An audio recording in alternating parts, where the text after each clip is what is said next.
இன்றைக்கி சரோஜம்மா வந்து எல்லாரையும் விட்டு இன்றைக்கி போயிட்டாங்க. அவங்கள வந்து கண்ணெடுத்து பைங்கிளி அப்படின்னு சொல்லி அவ்வளோ அன்பாக தமிழ்நாட்டில் எல்லாம் கூப்பிட்டுருந்தாங்க. அதான் இதுக்கு முன்னாடி நான் சொல்லிட்டு இருந்தேன். அதே மாதிரி இது வந்து ஒரு ரேர் காம்பினேஷனு. இவ்வளோ ஒரு நல்ல மனசு உள்ளவங்க, அப்புறம் நல்ல ஒரு நடிகை, அவங்களுக்குள்ளே இருந்த அந்த ஒரு இன்னோசன்ஸ் போகவே இல்லை, கடைசி வரைக்கும் போகலை. அப்படிப்பட்ட ஒரு மிகப்பெரிய ஒரு மனிதர் அப்படின்னு தான் சொல்லலாம். ஒரு நடிகைன்னு சொல்கிறத விட she was a fantastic human being.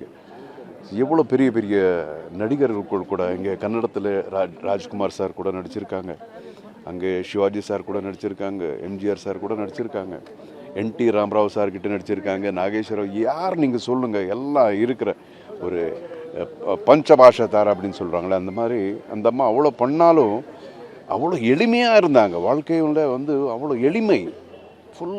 அவங்களுக்கு பேசும்போது ஒரு கொஞ்சம் கூட நான் இப்படிப்பட்ட ஒரு நடிகை அப்படிங்கிறத கொஞ்சம் கூட எங்கேயும் அது காட்டிக்கிறது கிடையாது. அவங்க இருந்ததே அப்படி, அவங்களுடைய இந்த வாழ்நாளில் அவங்க இருந்ததே அப்படி.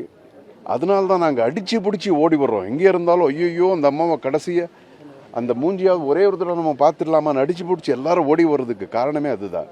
ஏன்னா அப்படிப்பட்ட ஒரு ஆள், நம்ம வர்றது பெரிய விஷயம் கிடையாது, ஆனால் அவங்க அப்படிப்பட்ட ஒரு ஆள் அப்படிங்கிறத நான் இங்கே சொல்லிக்க விரும்புகிறேன்.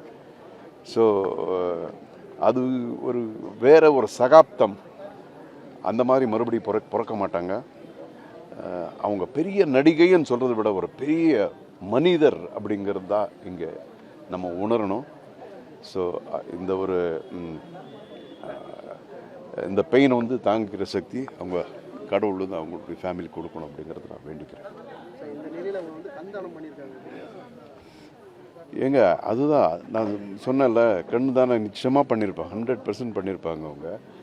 ஏன்னா அவங்க அப்படிப்பட்ட ஒரு கேரக்டர். அப்படி தான் அவங்களுக்கு கொடுக்கறது தான் தெரியும். இப்படி தான் அந்த அம்மா, எப்போது இப்படி தான், கை இப்படி தான் அந்த அம்மாவுக்கு.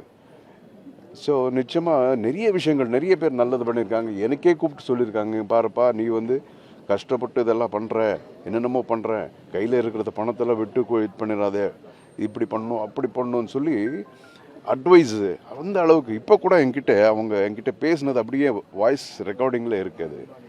ஸோ இதெல்லாம் கேட்கும்போது ரொம்ப கஷ்டமாக இருக்குது மனசுக்கு. என்ன பண்ணுறது, இது வந்து ஒரு ஜீர்ணிக்க முடியாத ஒரு உண்மையாக இருக்குது. பிளே ஸ்டோர் மற்றும் ஆப் ஸ்டோரில் இருந்து பாலிமர் செயலியை QR கோடு மூலம் பதிவிறக்கம் செய்யுங்கள். செய்திகளை உடனுக்குடன் பெறுங்கள்.